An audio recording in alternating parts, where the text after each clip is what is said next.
TET aspirants కోసం టీశాట్ నిర్వహిస్తున్నటువంటి orientation కార్యక్రమానికి స్వాగతం. ఈ వీడియోలో మనం ప్రాపర్టీస్ ఆఫ్ లైట్, కాంతి యొక్క ధర్మాలకు సంబంధించినటువంటి మిగిలిన అంశాలు తెలుసుకునే ప్రయత్నం చేద్దాం.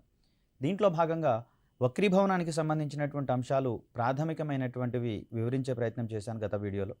సో ఇక్కడ వక్రీభవనం అంటే సాంద్రతలలో తేడాలున్నటువంటి ఏవైనా రెండు యానకాల గుండా కాంతి ప్రయాణించేటటువంటి క్రమంలో ఆ రెండు యానకాలను విభజించేటటువంటి తలం వద్ద అక్కడ రెండు యానకాలలో ఉండే వేగంలోని మార్పు వల్ల కాంతి అనేది వంగి ప్రయాణిస్తుంది. ఈ ధర్మాన్ని మనము కాంతి వక్రీభవనము, రిఫ్రాక్షన్ అనేటటువంటి ప్రాపర్టీగా మనము చూసాము. సో ఇక్కడ వక్రీభవనానికి సంబంధించి చూస్తే వక్రీభవన ధర్మం ఆధారంగా పనిచేసేటటువంటి సాధనాలను కటకాలు, లెన్సెస్ అనేటటువంటి పేరుతో మనము పరిగణిస్తూ ఉన్నాం. ఇప్పుడు మిగతా అంశాలకు సంబంధించినటువంటి విషయాలు తెలుసుకునే ప్రయత్నం చేద్దాం. కటకాలకు సంబంధించి చూస్తే మనకు రెండు రకాలైనటువంటి కటకాలు అందుబాటులో ఉన్నాయి. కుంభాకార కటకము మరియు పుటాకార కటకము. కాన్వెక్స్ లెన్స్ మరియు కాన్కేవ్ లెన్స్ అనేటటువంటి పేరుతో పిలుస్తాము. ఇక్కడ ఒక కటకము కేంద్రీకరణ కటకం మాదిరిగా ప్రవర్తిస్తుండగా మరొక కటకము వికేంద్రీకరణ కటకం మాదిరిగా ప్రవర్తిస్తుంది. అంటే కేంద్రీకరణ అంటే కటకం గుండా కాంతి ప్రయాణించినటువంటి తర్వాత కాంతి కిరణాలన్నీ ఒకే బిందువు వద్ద కేంద్రీకృతం అవుతే దాన్ని మనం కేంద్రీకరణ కటకం అని చెప్పేసి అంటాం. ఫర్ ఎగ్జాంపుల్ చూస్తే కుంభాకార కటకం అనేది కాంతిని కేంద్రీకరించేటటువంటి ప్రయత్నం చేస్తుంది. అదేవిధంగా పుటాకార కటకం గుండా ప్రయాణించేటటువంటి కాంతి విభిన్న దిశల్లోకి వెదజల్లబడుతుంది. దీన్నే మనం ఇక్కడ వికేంద్రీకరణకు సంబంధించినటువంటి అంశంగా చూస్తాం. ఆ కోణంలో పుటాకార కటకం అనేది వికేంద్రీకరణ కటకంగా ఉపయోగపడుతుంది, పరిగణించబడుతుంది అనేటటువంటి అంశాన్ని ఇక్కడ మనం గమనించాలి. సో ఇక్కడ పటాన్ని కనుక మనం గమనించినట్లయితే ఇది పుటాకార కటకానికి సంబంధించినటువంటి అంశంగా మనకి ఇక్కడ కనిపిస్తూ ఉంది. సో ఇక్కడ మనకు కాంతి కిరణాలన్నీ ఈ ప్రధాన అక్షానికి సమాంతరంగా ప్రయాణిస్తూ కటకం మీద పరావర్తనం చెందిన తర్వాత ఒక్కొక్క కాంతి కిరణము విభిన్న దిశలలోకి మళ్ళేటటువంటి ప్రయత్నాన్ని ఇక్కడ మనం గమనించవచ్చు. కేవలం ప్రిన్సిపల్ యాక్సెస్ గుండా ప్రయాణించినటువంటి కాంతి కిరణం మాత్రమే ఎటువంటి వికేంద్రీకరణ కానీ కేంద్రీకరణ కానీ జరగకుండా రుజుమార్గంలో ప్రయాణించేటటువంటి క్రమాన్ని ఇక్కడ మనం గమనించవచ్చు. మిగిలినటువంటి కిరణాలన్నీ కూడా ఇక్కడ వికేంద్రీకరించబడినట్లుగా మనకి ఇక్కడ కనిపిస్తూ ఉంది. సో ఈ వికేంద్రీకరణ కిరణాలను గనక వెనక వైపుకి ఎక్స్టెండ్ చేస్తే అవన్నీ కూడా ఒక బిందువు దగ్గర కలిసేటటువంటి ప్రయత్నం చేస్తాయి. దీన్నే మనం ఫోకల్ పాయింట్గా చెప్తాం, నాభి అనేటటువంటి పదంగా చెప్తాం. ఇక్కడ ఈ నాభికి మరియు ప్రధాన అక్షము ఈ కటకం యొక్క మధ్య లైన్ గుండా పోయేటటువంటి ఈ రెండింటి యొక్క ప్రాంతాన్ని పోల్ అనేటటువంటి పదంగా చెప్తాం ధ్రువానికి సంబంధించి. సో ఈ ధ్రువం నుంచి నాభి ఉన్నటువంటి ఈ దూరాన్ని మనం ఇక్కడ నాభ్యాంతరము, ఫోకల్ లెంత్ అనేటటువంటి అంశంగా చూస్తాం. ఇక్కడ పుటాకార కటకానికి సంబంధించి చూస్తే నాభ్యాంతరం విలువ అనేది రుణాత్మకంగా ఉన్నట్లుగా మనకి ఇక్కడ తెలుస్తుంది. సో ఈ ఓరియంటేషన్లో మనకు పుటాకార కటకం అనేది వికేంద్రీకరణ కటకం మాదిరిగా పనిచేస్తుంది, అదేవిధంగా రుణాత్మక నాభ్యాంతరాన్ని కలిగి ఉంటుంది అనేటటువంటి రెండు అంశాలను ఇక్కడ మనం అబ్జర్వ్ చేయవచ్చు. ప్రధాన అక్షం గుండా పోయేటటువంటి కాంతి కిరణాలు ఎటువంటి వికేంద్రీకరణ చెందకుండా రుజుమార్గంలో పోయేటటువంటి క్రమాన్ని కూడా మనం ఇక్కడ గమనించవచ్చు. సో ఇక్కడ సుదూరం నుండి వెలువడి కటకం పైన పతనమైనటువంటి కాంతి వక్రీభవనం చెందిన తర్వాత కేంద్రీకరించబడినటువంటి ఆ బిందువుని నాభి అని చెప్పేసి అంటారు. కటకం నుండి నాభికి మధ్య గల దూరాన్ని నాభ్యాంతరము, ఫోకల్ లెంత్ అనేటటువంటి అంశంగా మనం ఇక్కడ పరిగణించాల్సి వస్తుంది. ఇక్కడ కుంభాకార కటకానికి సంబంధించి చూస్తే దీని యొక్క నాభ్యాంతరం అనేది ధనాత్మకంగా ఉంటుంది. ఎందుకు అంటే అనంత దూరాల నుంచి వెలువడినటువంటి కాంతి కిరణాలు వక్రీభవనం చెందిన తర్వాత అవన్నీ ఒకే బిందువు దగ్గర కలిసే ప్రయత్నం చేస్తాయి. దాన్నే మనం అక్కడ కేంద్రీకరణ అంటున్నాము. ఈ కేంద్రీకరణ అనేది కటకం యొక్క అవతలి వైపున జరుగుతుంది కాబట్టి అక్కడ దూరాన్ని కనుగొనేటటువంటి క్రమంలో ధ్రువం నుంచి ఆ ఫోకల్ పాయింట్కి పతన కిరణాలు ప్రయాణించేటటువంటి మార్గంలోనే మనం దూరాన్ని కొలుస్తాం కాబట్టి అక్కడ నాభ్యాంతరం విలువ ధనాత్మకం అవుతుంది. అదే పుటాకార కటకానికి సంబంధించి చూస్తే అక్కడ దూరాన్ని కొలిచేటటువంటి విధానము పతన కిరణాలు ప్రయాణించేటటువంటి మార్గానికి ఆపోజిట్ డైరెక్షన్లు ఉంటాయి కాబట్టి అక్కడ నాభ్యాంతరం అనేది రుణాత్మకంగా తీసుకుంటాం. కుంభాకార కటకానికి సంబంధించి నాభ్యాంతరాన్ని ధనాత్మకంగా తీసుకుంటాం. అదేవిధంగా కుంభాకార కటకం అనేది మనకు కేంద్రీకరణ కటకం మాదిరిగా ప్రవర్తిస్తుందని, పుటాకార కటకం అనేది వికేంద్రీకరణ కటకం మాదిరిగా ప్రవర్తిస్తుందని ఈ ధర్మాల ఆధారంగా మనకు క్వశ్చన్స్ వచ్చేటందుకు అవకాశం ఉంది. అదేవిధంగా అసర్షన్ మరియు రీజనింగ్ టైప్ ఆఫ్ క్వశ్చన్ కూడా మనం ఇక్కడ ఎక్స్పెక్ట్ చేయవచ్చు. గతంలో ఒక ఎగ్జామ్లో ఈ assertion reasoning type of question అడిగారు కాబట్టి అభ్యర్థులకు సూచించే సలహా ఏంటంటే ఎక్కడైతే కారణం ఉంటుందో లేదా అప్లికేషన్ అనేది ఎక్కడైతే కారణం అనేది ఉంటుందో లేదా ఎక్కడైతే అప్లికేషన్ అనేది ఉంటుందో ఆ ఏరియాలో అసర్షన్ అండ్ రీజనింగ్ క్వశ్చన్ని ఫ్రేమ్ చేసేందుకు ఎక్కువ అవకాశాలు ఉంటాయి. కాబట్టి అభ్యర్థులు అటువంటి ఏరియాస్ మీద ఎక్కువ కాన్సన్ట్రేషన్ చేసి దానికి సంబంధించినటువంటి అంశాలను నేర్చుకోవాల్సినటువంటి అవసరం ఉంది. ఇక్కడ చూస్తే మనకు పటంలో ఇది మనకు కుంభాకార కటకంగా మనకి ఇక్కడ కనిపిస్తూ ఉంది. సో అనంత దూరం నుంచి వస్తున్నటువంటి ఈ కాంతి కిరణాలన్నీ కూడా ప్రధాన అక్షానికి సమాంతరంగా ఉంటూ కటకం మీద పతనమైన తర్వాత వక్రీభవనం చెంది అవి ఒక బిందువు దగ్గర కలుస్తున్నట్లుగా మనకు అక్కడ కనిపిస్తూ ఉంటున్నాయి. ఈ దృగ్విషయాన్ని మనము కేంద్రీకరణకు సంబంధించినటువంటి అంశంగా చెప్తాం. కాబట్టే కుంభాకార కటకం అనేది కేంద్రీకరణ కటకం మాదిరిగా ప్రవర్తిస్తుంది. అంటే కాంతిని ఒక బిందువు వద్దకు కేంద్రీకరించేటటువంటి ప్రయత్నం చేస్తుంది. సో ఇలా కాంతి కిరణాలన్నీ ఏ బిందువు వద్ద అయితే కేంద్రీకరించబడతాయో ఆ బిందువుని మనము నాభి పాయింట్ అంటాం, ఫోకల్ పాయింట్ అనేటటువంటి పేరుతో పిలుస్తాము.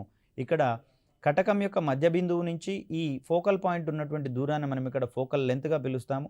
నాభి నుంచి దూరాలు కనుక్కోవాల్సి వస్తుంది కాబట్టి ఈ డైరెక్షన్లో మనము నాభ్యాంతరం యొక్క విలువను లేదా దూరాన్ని కనుగొంటాం. కాబట్టి ఈ డైరెక్షన్ మనకు పతన కిరణాలు ప్రయాణించేటటువంటి దిశ కూడా కాబట్టి ఇక్కడ ఈ కుంభాకార కటకం యొక్క నాభ్యాంతరం విలువను ధనాత్మకంగా పరిగణిస్తాం. అదేవిధంగా ఇది కాంతి కిరణాలను కేంద్రీకరిస్తుంది అనేటటువంటి అంశంగా మనం ఇక్కడ చూస్తాం.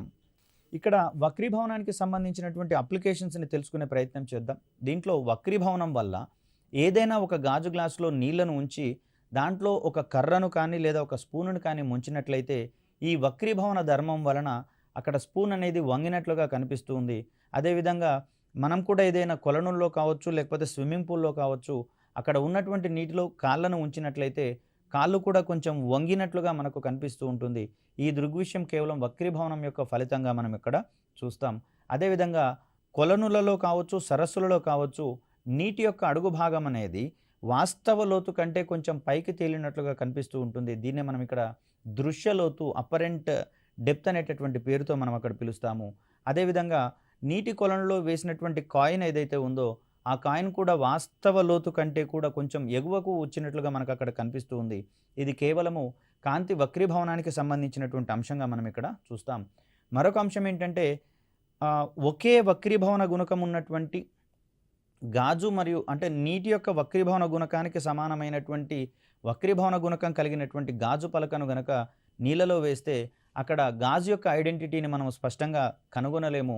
అంటే అది అందులో మాయమైనట్లుగా మనం పరిగణించాల్సి వస్తుంది. దీనికి ప్రధాన కారణంగా మనము కాంతి వక్రీభవనం అనేది అక్కడ ఎక్కువగా విచలనం అనేది జరగదు. ఎందుకంటే రెండింటి యొక్క వక్రీభవన గుణకం అనేది సమానంగా ఉంటున్నాయి. కాబట్టి అక్కడ ఒకటి సరళ యానకం, ఒకటి విరళ యానకము మరియు ఇంకొకటి సాంద్రతర యానకంగా ప్రవర్తించాల్సి వస్తుంది. కానీ ఇక్కడ సాంద్రతలలో తేడాలు లేవు కాబట్టి అటువంటి ఫినామినా అనేది అక్కడ కనిపించదు. కాబట్టి నీటిలో ఆ గాజు పలక అనేది మాయమైనట్లుగా మనకు కనిపిస్తూ ఉంటుంది. అదేవిధంగా వక్రీభవనానికి సంబంధించినటువంటి మరికొన్ని అంశాలు కనుక మనం గమనిస్తే నీటిలో ఉన్నటువంటి చేపకు గాలిలో ఉన్నటువంటి పక్షి అనేది చిన్నగా కనిపిస్తుంది. అదేవిధంగా ఎక్కువ ఎత్తులో ఉన్నట్లుగా కనిపిస్తుంది.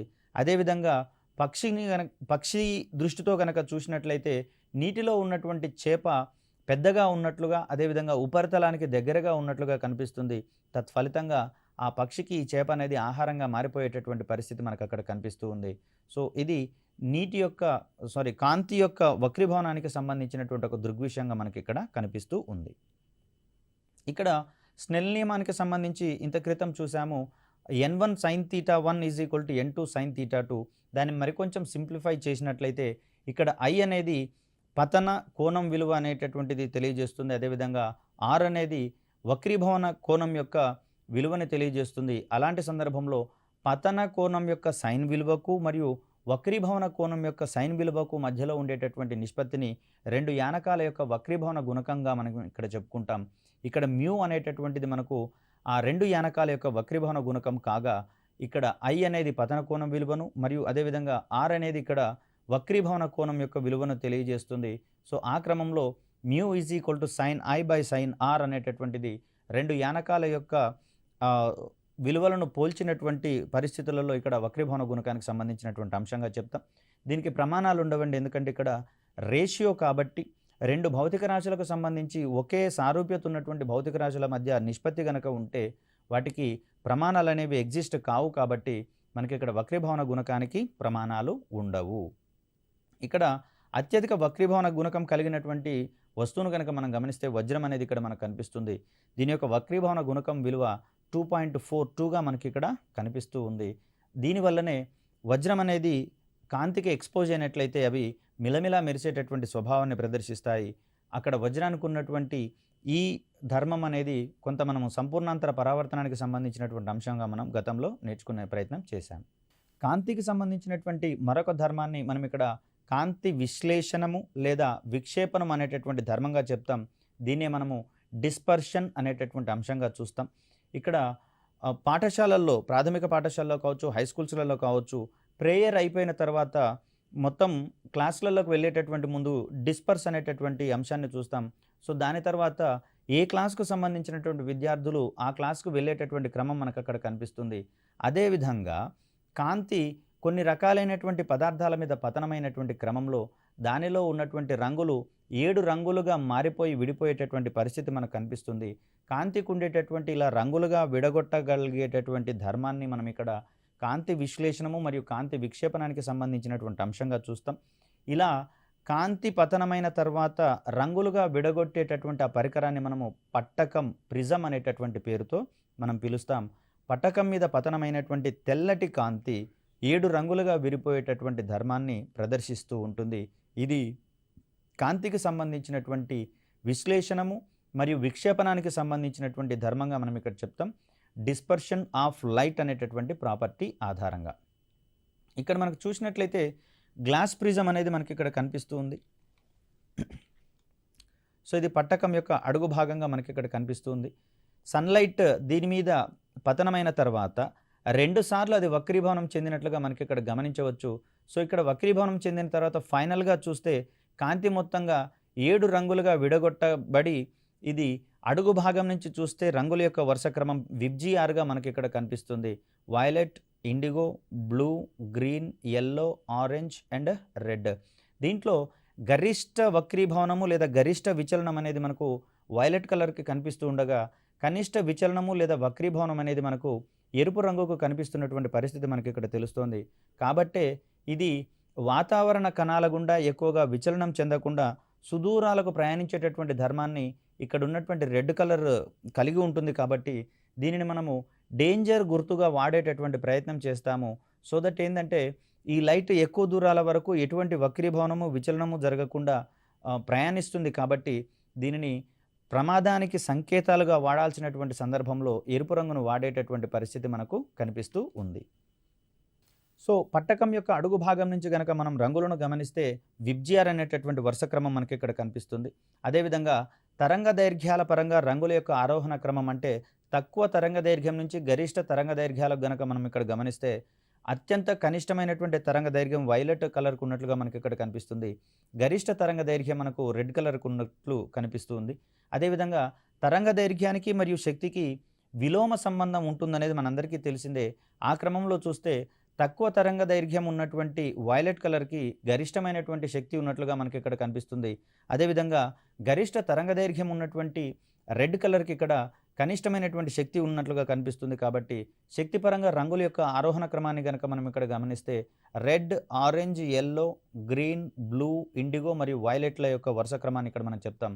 అంటే విబ్జిఆర్లోని కలర్ల యొక్క వరుస క్రమాన్ని రివర్స్ చేస్తే మనకు శక్తిపరంగా వాటి యొక్క ఆరోహణ క్రమం అనేది మనకు అక్కడ రావడం జరుగుతుంది.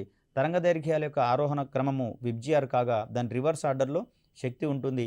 దీనికి ప్రధానమైనటువంటి కారణం ఏంటి అంటే తరంగ దైర్ఘ్యానికి ఒక తరంగం యొక్క శక్తికి మధ్య విలోమ సంబంధం ఉన్నట్లుగా మనం ఇక్కడ ప్రకటించాల్సి వస్తుంది. రంగులకు సంబంధించి గమనిస్తే ప్రాథమిక రంగులు మరియు గౌణ రంగులు అనేటటువంటి 2 అంశాలను ఇక్కడ మనం చూస్తాం. Primary colours and secondary colours. ఇక్కడ ప్రైమరీ కలర్స్గా మనము నీలము, ఆకుపచ్చ మరియు ఎరుపు రంగులను వాడాల్సి ఉంటుంది. బ్లూ, గ్రీన్ మరియు రెడ్ అనేటటువంటివి ఇవి 3 కూడా ప్రైమరీ కలర్స్గా మనం వినియోగిస్తూ ఉంటాం. ఈ కలర్స్ని సరైనటువంటి నిష్పత్తిలో కలపడం ద్వారా మరిన్ని విభిన్నమైనటువంటి రంగులను ఉత్పత్తి చేయవచ్చు. అలా ఏర్పాటు చేసినటువంటి రంగులను మనం ఇక్కడ సెకండరీ రంగులు లేదా గౌణ రంగులుగా మనం పిలిచే ప్రయత్నం చేస్తాం. సో ఈ క్రమంలో చూస్తే ఎరుపు మరియు ఆకుపచ్చ రెండింటిని కలిపితే మనకు పసుపు పచ్చ రంగు అనేది వస్తుంది. ఇక్కడ ఎరుపు ఆకుపచ్చ రెండు ప్రాథమిక రంగులు కాగా పసుపచ్చ కలర్ అనేది గౌణ రంగుగా మనం ఇక్కడ పరిగణించాల్సి వస్తుంది. దీనికి ప్రధాన కారణంగా ప్రాథమిక రంగుల కలయిక వల్ల ఏర్పడేటటువంటి రంగులను మనం గౌణ రంగులు లేదా సెకండరీ రంగులుగా మనం చెప్పుకుంటాం. అదేవిధంగా ఎరుపు ప్లస్ నీలము రంగులను గనక మనం ఇక్కడ గమనిస్తే ముదురు ఎరుపు రంగు అనేది మనకు అక్కడ ఏర్పడటం జరుగుతుంది. సో ఈ ముదురు ఎరుపు రంగును మనం ఇక్కడ మాజెంటా అనేటటువంటి కలర్గా మనం చెప్తాం. అదేవిధంగా నీలం మరియు ఆకుపచ్చ రంగులను గనక మనం కలిపినట్లయితే ముదురు నీలం రంగు అనేది ఏర్పడుతుంది.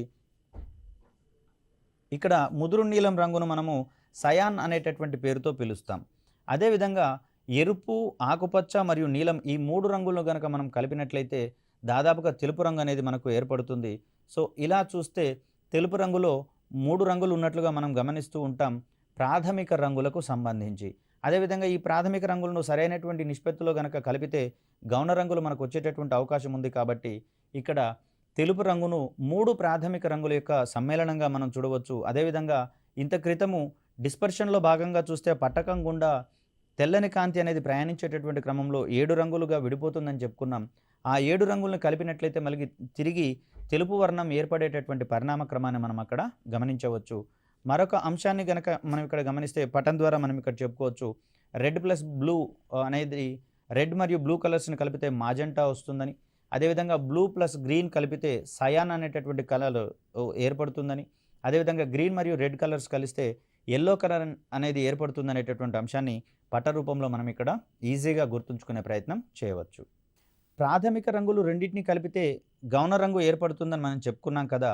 సో ఈ గౌణ రంగుకు ఆపోజిట్లో ఉన్నటువంటి ప్రాథమిక రంగును కలిపితే మళ్ళీ తెలుపు రంగు వచ్చేటటువంటి పరిస్థితి ఉంటుంది.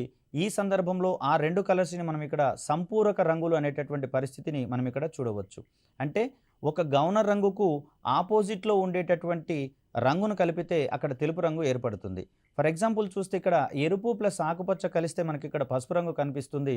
సో ఈ పసుపు రంగుకి బ్లూ కలర్ గనక కలిపినట్లయితే అంటే బ్లూ ప్లస్ పసుపు 2 కలిపితే కనుక అక్కడ తెలుపు రంగు అనేది ఏర్పడుతుంది. ఆ క్రమంలో నీలం మరియు పసుపు రంగులను మనము సంపూరక రంగులుగా చెప్పుకుంటూ ఉంటాం.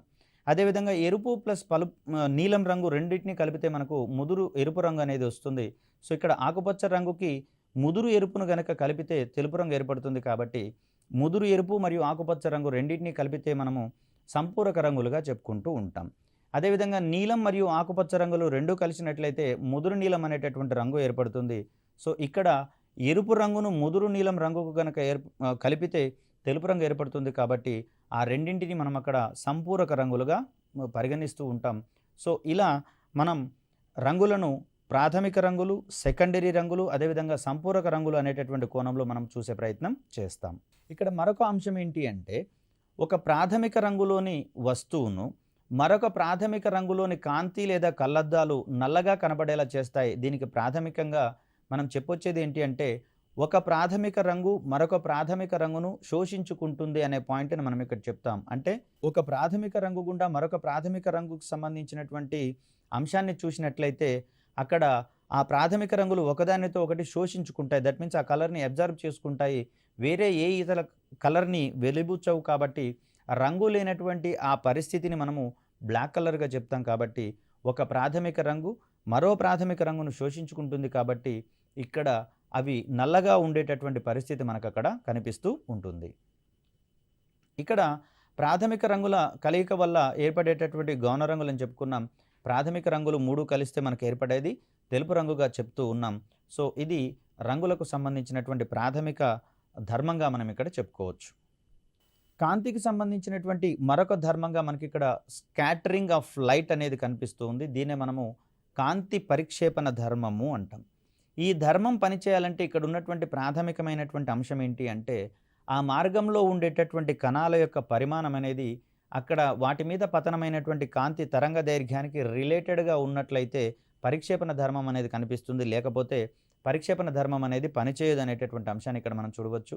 ఇక్కడ పరిక్షేపణకు సంబంధించినటువంటి అంశాలు గమనిస్తే కాంతి తన మార్గంలో ఉన్నటువంటి కణాలను ఢీకొని వేరొక దిశలోకి ప్రయాణించేటటువంటి ధర్మాన్ని ప్రదర్శిస్తుంది.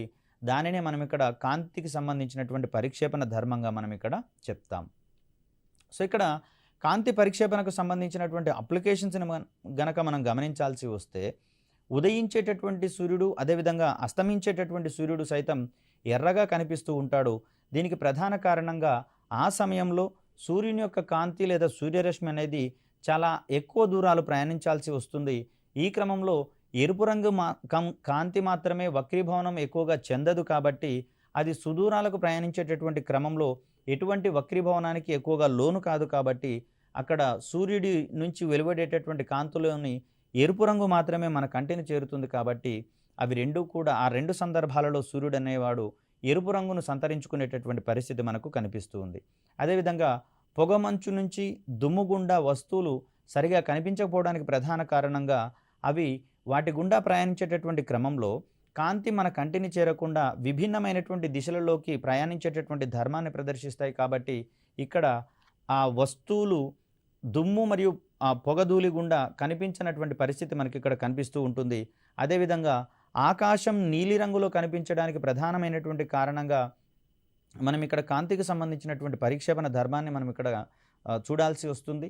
దీనికి ప్రధాన కారణంగా అంతరిక్షం నుంచి వచ్చేటటువంటి ఆ వెలుతురు వల్ల అక్కడ బ్లూ కలర్ అనేది ఎక్కువగా పరిక్షేపణం చెంది మన కంటిని చేరుతుంది.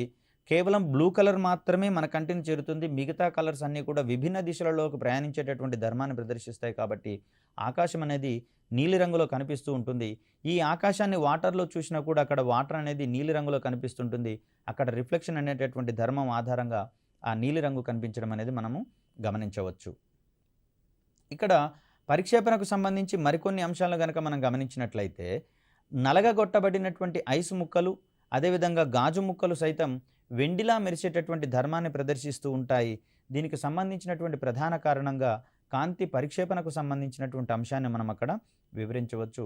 అదేవిధంగా చూస్తే చంద్రుని నుంచి ఆకాశాన్ని గమనించిన లేదా అంతరిక్ష కేంద్రము అంటే ఇంటర్నేషనల్ స్పేస్ స్టేషన్ నుంచి ఉన్నటువంటి వ్యోమగామి ఆకాశాన్ని గమనించినా కూడా అక్కడ నల్లగా కనిపిస్తూ ఉంటుంది. ఇక్కడ ప్రధాన కారణం ఏంటంటే అక్కడ వాయువులు వాతావరణం అనేది లేదు కాబట్టి వాతావరణ కరణాల గుండా కాంతి ప్రయాణించేటటువంటి ధర్మం అక్కడ పనిచేయదు కాబట్టి ఇక్కడ ఆకాశం అనేది నల్ల రంగులో కనిపిస్తుంది కాంతి పరిక్షేపణ జరగకపోవడం వల్ల అనేటటువంటిది ఇక్కడ మనం ప్రధానమైనటువంటి కారణంగా చెప్తాం. ఇంత క్రితము ఇంద్రధనుసుకు సంబంధించినటువంటి అంశాలు వివరించుకునే ప్రయత్నం చేశాము. ఇక్కడ సంపూర్ణాంతర పరావర్తన ధర్మం వల్ల ఈ ఇంద్రధనుసులు ఏర్పడతాయని చెప్పేసి చెప్పుకున్నాం. ఈ కోణంలో చూస్తే విమానాలలో ప్రయాణించేటటువంటి ప్రయాణికులకు కావచ్చు, అదేవిధంగా అంతరిక్షంలో ఉన్నటువంటి వ్యోమగాములకు కావచ్చు, ఈ ఇంద్రధనుసు అనేది నిండుగా గుండ్రంగా కనిపించేటటువంటి క్రమం కనిపిస్తూ ఉంది. అదే భూమి మీద ఉండేటటువంటి వారికి కేవలం సగం మాత్రమే కనిపిస్తుందనే ఓరియంటేషన్ ఇక్కడ మనం అర్థం చేసుకోవాలి. కాంతికి సంబంధించినటువంటి మరొక ధర్మంగా వ్యతీకరణం చెప్తాం. ఇంటర్ఫీరెన్స్ అంటాం దీన్ని. ఇంటర్ఫరెన్స్ ఇక్కడ కాంతి కిరణాలు ఏవైనా రెండు కాంతి కిరణాలు అధ్యారోహణం చెందినట్లయితే వాటి యొక్క కంపన పరిమితి అదేవిధంగా తరంగ దైర్ఘ్యం మారేటటువంటి స్వభావాన్ని ప్రదర్శిస్తుంది. దీన్నే మనం కాంతికి సంబంధించినటువంటి వ్యతీకరణ ధర్మంగా మనం ఇక్కడ చెప్తాం. సో ఈ వ్యతీకరణ ధర్మాన్ని సమాచార ప్రసారాలకు సంబంధించి కూడా మనం గమనించవచ్చు. ఏవైనా రెండు టవర్ల మధ్య ప్రాంతంలో వాటి యొక్క సిగ్నల్స్ అనేవి సడన్గా అప్స్ అండ్ డౌన్స్ కావడం అనేది జరుగుతుంది. సో దీనికి సంబంధించినటువంటి ధర్మంగా అక్కడ సమాచార ప్రసార సంకేతాలకు సంబంధించినటువంటి అధ్యారోహణ ధర్మం అనేది మనకి ఇక్కడ కనిపిస్తుంది. అదేవిధంగా కాంతిని ఉపయోగించి చీకటిని ఏర్పాటు చేయవచ్చు అనేటటువంటి అంశం కూడా మనకి ఇక్కడ వ్యతీకరణ ధర్మం ఆధారంగా తెలుస్తుంది. రెండు జనకాల నుంచి వెలువడేటటువంటి కాంతి తరంగాలను పరస్పరం అధ్యారోహణం చెందించినట్లయితే కొన్ని ప్రాంతాలలో చీకటి ప్రాంతాలు ఏర్పడేటటువంటి పరిస్థితి మనకు ఇక్కడ కనిపిస్తుంది. దానివల్ల కాంతిని కలిపినట్లయితే చీకటి ఏర్పడుతుందనే ఓరియంటేషన్ కూడా మనం ఇక్కడ అర్థం చేసుకోవచ్చు. ఇక్కడ కాంతి వ్యతీకరణానికి సంబంధించినటువంటి ధర్మం వల్ల నీటిపై తేలుతున్నటువంటి నూనె పొరలు కావచ్చు, అదేవిధంగా సబ్బు బుడగ కావచ్చు, వేర్వేరు రంగులను ప్రదర్శించేటటువంటి ధర్మాన్ని కలిగి ఉంటుంది. దీనికి ప్రధాన కారణంగా అక్కడ తరంగ దైర్ఘ్యంలో మార్పులు అనేవి ఏర్పడుతుంటాయి కాబట్టి తరంగ దైర్ఘ్యం మారడము అంటే నథింగ్ బట్ విభిన్నమైనటువంటి రంగులను ప్రదర్శించడమే కాబట్టి వ్యతీకరణ ధర్మం వల్లనే నీటిపై తేలేటటువంటి ఆయిల్ కావచ్చు, సబ్బు బుడగ కావచ్చు, విభిన్నమైనటువంటి రంగులను ప్రదర్శిస్తుంది అనేటటువంటి అంశాన్ని ఇక్కడ మనం గమనించాలి. అదేవిధంగా కాంతికి ఉన్నటువంటి మరొక ధర్మంగా మనకి ఇక్కడ వివర్తనం అనేటటువంటి ధర్మం కనిపిస్తూ ఉంటుంది. సో ఇక్కడ వివర్తనం అంటే ఏంటంటే కాంతి కిరణాలు అవి ప్రయాణించేటటువంటి మార్గంలో ఏదైనా అడ్డుతలాలు గనక వచ్చినట్లయితే అవి ఆ అడ్డుతలాల యొక్క అంచుల వద్ద వంగి ప్రయాణించేటటువంటి ధర్మాన్ని ప్రదర్శిస్తూ ఉంటాయి. సో ఈ ధర్మము ధ్వని తరంగాలకు కూడా ఉన్నట్లుగా మనకు కనిపిస్తూ ఉంది. సో ధ్వని తరంగాలు కూడా వివర్తన ధర్మాన్ని ప్రదర్శిస్తాయి. ఫర్ ఎగ్జాంపుల్ చూసినట్లయితే తరగతి గదులలో క్లోజ్గా ఉన్నటువంటి పరిస్థితులలో పిల్లలు చేసేటటువంటి అల్లరి అనేది ఈ వివర్తన ధర్మం వల్లనే ప్రిన్సిపాల్ రూమ్ వరకు వినిపించేటటువంటి పరిస్థితి మనకు కనిపిస్తూ ఉంటుంది. దీనికి ప్రధాన కారణంగా రుజుమార్గంలో ప్రయాణించాల్సినటువంటి ధ్వని తరంగాలు అక్కడ కొంచెం ఓపెన్గా ఉండేటటువంటి కిటికీల దగ్గర కావచ్చు, ఆ అడ్డుతలాల వద్ద వంగి ప్రయాణిస్తూ ఉండడం వల్ల అది డైరెక్షన్ మారేటటువంటి క్రమాన్ని మనం ఇక్కడ గమనించవచ్చు. సిమిలర్ మేనర్గా ఇక్కడ మనకు కాంతి కూడా అది ప్రయాణించేటటువంటి మార్గంలో ఏవైనా అడ్డుతలాలు వచ్చినట్లయితే అడ్డుతలాల యొక్క అంచుల వద్ద వంగి ప్రయాణించేటటువంటి ధర్మాన్ని ప్రదర్శిస్తాయి. సో అందుకనే ఆకాశంలో ప్రయాణించేటటువంటి పక్షుల యొక్క నీడ కావచ్చు, ఆకాశంలో ప్రయాణిస్తున్నటువంటి విమానాల యొక్క నీడ కావచ్చు, భూమి మీద పడనటువంటి పరిస్థితి మనకు కనిపిస్తూ ఉంది. అదే అవి విమానాశ్రయంలో ఆగి ఉన్నటువంటి పరిస్థితులలోనూ లేదా చెట్ల కొమ్మల మీద పక్షులు ఆగి ఉన్నటువంటి పరిస్థితులలోనూ వాటి యొక్క నీడను మనం గమనించే ప్రయత్నం చేయవచ్చు. సో ఇక్కడ వివర్తన ధర్మం వల్ల పారదర్శకంగా ఉన్నటువంటి స్కేల్ కావచ్చు, పలుచటి క్లాత్ మరియు చున్నీ గుండా చూసినప్పుడు వస్తువుల యొక్క అంచులలో విభిన్న రంగులు వెలువడేటటువంటి అంశాన్ని మనం గమనించవచ్చు. అదేవిధంగా సీడీ మరియు డివిడీల మీద సైతం వివర్తన ధర్మం ఆధారంగా వివిధ రంగులు ఏర్పడే పరిస్థితి మనకు కనిపిస్తూ ఉంది. ఇక్కడ ధ్రువణానికి సంబంధించినటువంటి మరొక అంశం చూడాల్సి వస్తుంది. కాంతికి సంబంధించి విద్యుదయస్కాంత తరంగాలలో విద్యుత్ అంశాలు మరియు అయస్కాంత అంశాలు కూడా పరస్పరం లంబ దిశలలో ప్రయాణిస్తూ ఉంటాయి అన్ని దిశలలోనూ. సో ఇలా ఈ విద్యుత్ మరియు అయస్కాంత అంశాలను ఒకటే డైరెక్షన్లోకి వేరు చేసేటటువంటి ధర్మాన్ని మనం ఇక్కడ ధ్రువణానికి సంబంధించినటువంటి అంశంగా చూస్తాం. ధ్రువణం అనేటటువంటి దృగ్విషయం ఆధారంగా కూలింగ్ గ్లాసెస్ పనిచేస్తాయి. తద్వారా ఇక్కడ సూర్యరశ్మిలోని అల్ట్రావైలెట్ రేస్ని అవి ఫిల్టర్ చేస్తూ ఉండడం వల్ల మన కంటికి ఎటువంటి హాని కలిగించబడినటువంటి అంశాన్ని పరిశీలించవచ్చు. అదేవిధంగా 3D విధానంలో హోలోగ్రఫీని ఏర్పాటు చేయడంలో మరియు లేజర్ కిరణాలను ప్రొడ్యూస్ చేసేటటువంటి క్రమంలో కూడా ఇక్కడ ధ్రువణం అనేటటువంటి ధర్మం మనకు ఇక్కడ కనిపిస్తుంది. అదేవిధంగా పోలరాయిడ్ కెమెరాలలో పనిచేసేటటువంటి అంశంగా కూడా మనకి ఇక్కడ ధ్రువణం అనేది కనిపిస్తూ ఉంటుంది. కాంతికి సంబంధించి మరొక ముఖ్యమైనటువంటి అంశంగా మనం ఇక్కడ దృష్టి దోషాలకు సంబంధించి నేర్చుకోవాల్సి వస్తుంది. వీటిలో మనము హ్రస్వ దృష్టి అనేది దగ్గరగా ఉన్నటువంటి వస్తువులు మాత్రమే చూడగలిగేటటువంటి దృష్టి దోషము. దీనిని నివారించడానికి పుటాకార కటకాలను వాడాల్సి ఉంటుంది. అదేవిధంగా దీర్ఘదృష్టి అనేటటువంటిది మరొక దృష్టి దోషము. ఇది కేవలం దూరపు వస్తువులను మాత్రమే చూడగలిగేటటువంటి దృష్టి దోషంగా మనకి ఇక్కడ కనిపిస్తూ ఉంది. సో ఈ రకమైనటువంటి దృష్టి దోషాన్ని నివారించడానికి గాను మనము కుంభాకార కటకాలను వాడాల్సి ఉంటుంది. కుంభాకార కటకాలను వాడినట్లయితే దీర్ఘదృష్టి దోషం అనేది సవరించబడి దూరంగా ఉన్నటువంటి వస్తువులతో పాటుగా దగ్గరగా ఉన్నటువంటి వస్తువులను కూడా చూడగలిగేటటువంటి క్యాపబిలిటీ ఆయా వ్యక్తులకు లభించడం అనేది మనం చూస్తూ ఉంటాం. అదేవిధంగా మరొక దృష్టి దోషాన్ని కనుక గమనిస్తే అసమదృష్టి దోషం అనేది కనిపిస్తూ ఉంది. దీంట్లో కార్నియా లోపం వలన ఈ అసమదృష్టి అనేది ఏర్పడుతుంది. ఈ అసమదృష్టి దోషాన్ని నివారించడం కోసం స్తూపాకార కటకాలు సిలిండ్రికల్ లెన్సెస్ని మనం వాడాల్సి ఉంటుంది. అదేవిధంగా చత్వారం అనేది ఏజ్ ఫ్యాక్టర్గా కనిపించేటటువంటి ఒక దృష్టి దోషంగా కనిపిస్తుంటుంది. ఇక్కడ కన్ను అనేది వెలుతురుని తన గుండా ప్రవహింపచేసేటటువంటి క్రమంలో కంటి కటకం అనేది సర్దుబాట్లను చేసుకుంటూ ఉంటుంది. దీన్నే మనం ఇక్కడ నేత్రానుగుణ్యత అకామడేషన్ ఆఫ్ ఐ అనేటటువంటి పదంగా చెప్తాం. ఎప్పుడైతే ఈ కంటికి నేత్రానుగుణ్యత అనేది లోపిస్తుందో అప్పుడు చత్వారం అనేటటువంటిది రావడం జరుగుతుంది. సో ఈ రకమైనటువంటి దృష్టి దోషాన్ని నివారించడం కోసం ద్వినాభి కటకాలు బైఫోకల్ లెన్సెస్ని వాడాల్సి ఉంటుంది. సో తద్వారా చత్వారం అనేటటువంటి దృష్టి దోషము నివారించబడుతుంది. అదేవిధంగా మరొక అంశాన్ని కనుక మనం గమనించినట్లయితే వర్ణాంధత్వము, దీన్నే మనం కలర్ బ్లైండ్నెస్ అనేటటువంటి టెర్మినాలజీతో చెప్తాం. ఇక్కడ కంటిలో ఉన్నటువంటి రాడ్స్ మరియు శంఖులు, రాడ్స్ అండ్ కోన్స్ అనేటటువంటివి వర్ణాలను గుర్తించడంలో అత్యధికమైనటువంటి ప్రాధాన్యతను కలిగి ఉంటాయి. ఈ రాడ్స్ మరియు శంఖువులలో ఉండేటటువంటి లోపం వల్ల కొంతమంది వ్యక్తులు కొన్ని పర్టికులర్ కలర్స్ని ఐడెంటిఫై చేసేటటువంటి శక్తిని కలిగి ఉండరు. ఈ రకమైనటువంటి దృష్టి దోషాన్ని మనం ఇక్కడ వర్ణాంధత్వంగా చెప్తాం. ఇది జన్యువులలో వచ్చేటటువంటి లోపం వల్ల కలిగేటటువంటి ఒక వ్యాధిగా, అసౌకర్యంగా మనం ఇక్కడ భావించాల్సి వస్తది. అయితే దురదృష్టవశాత్తు దీనికి సంబంధించి నివారణ మార్గం అనేది ఏదీ లేదు. వారు జీవితాంతం అలా బాధపడాల్సి వస్తుంది జన్యుపరమైనటువంటి లోపాల వలన.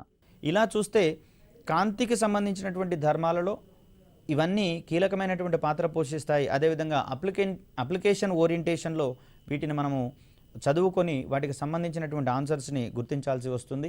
మరొక చక్కటి వీడియోతో మిమ్మల్ని కలిసేటటువంటి ప్రయత్నం చేస్తాను. అప్పటి వరకు సెలవు. ధన్యవాదాలు.